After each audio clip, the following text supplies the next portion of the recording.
If you thought excessively lewd anime and furry avatars in VR chat were bad, wait till you get a load of this guy.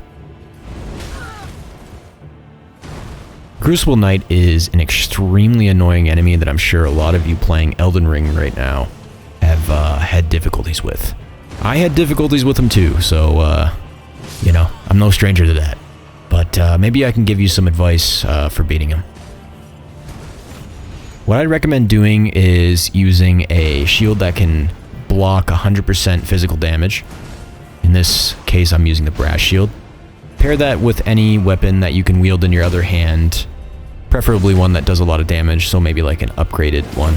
In this case, I have the Keen Banished Knight's Halberd, +4. If your shield doesn't have the parry ability, you gotta go to the War Master's Shack, located here at this Grace. You gotta go to him and buy the parry ability. Then you gotta go over to the Grace, go to Ashes of War, pick the parry ability, apply it to the shield of choice. If the Ashes of War isn't showing up, it's because you don't have the Whetstone. It's located at the Gatefront Grace. You want to make your way over to this ruin over here and avoid all the enemies if possible. And then run down into this staircase, and it's in this chest. The fundamentals you want to keep in mind throughout this fight are we're going to be looking for parry opportunities. You want to parry right before the attack's about to hit, and then you want to follow up with a riposte by pressing RB or left mouse button when they're down. So in this case, we're going to look for simple attacks. Probably only try to focus on a few of his animations that are easy for us to parry. To parry, you want to press the left trigger on a controller, or you want to press Shift plus right mouse on the PC. Don't try to get too greedy with your parries. If he does some damage to you, just take a second to get really far away and heal up, and then try again. He has some extremely punishing attacks if you try to heal nearby him, even when he's in a moment of cooldown. He seems to always catch me with it. So personally, I would just try to get as much distance as possible from him, because he moves really slow, and even when he tries to chase you, he's pretty slow. So just try to heal away from him. Some easy attacks of his to parry, in my opinion, are all of his vertical downward swings, including the one where he raises his sword up in the air, right here, after stomping and then pounding it down on you. I recommend focusing on maybe one or two of his animations, unless you're more of an advanced player, because it's easier to just kind of get used to one or two of his animations and just wait for that one, rather than trying to track every single one of his animations.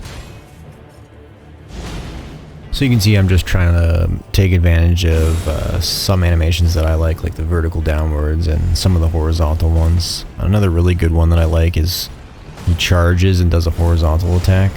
That's one that I find easy. So you can see now he's going into his second phase where he does a wing attack where he like flies and then thrusts at you. You're just going to want to dodge that.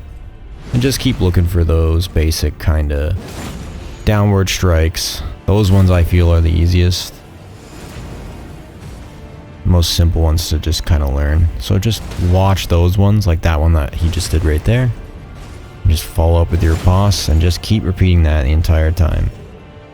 You can basically just keep your shield up this entire fight, especially when he starts using those tail whip things that he's doing there, those gold tail whips. Just keep an eye on your stamina, and when you hold your shield up, your stamina regens really slow. So try to incorporate some dodges in there when you can, just to get away from him, and then put your shield down to regen your stamina. See, there's the horizontal attack I was talking about. That's the horizontal charge attack, where he does a horizontal swing. And I find that it's way easier to block those tail whips than to try to dodge them, because he throws them out pretty fast. And that's the other reason why I don't recommend trying to just straight attack him in this fight. And yeah, so you just keep repeating that until you finally beat him.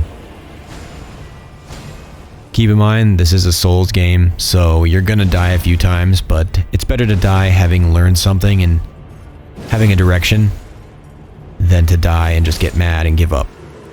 So good luck, guys. There's no doubt that you're gonna beat this guy. There's absolutely no doubt.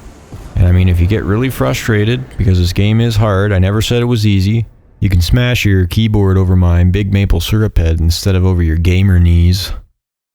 Alright, that's it. Wrap it up.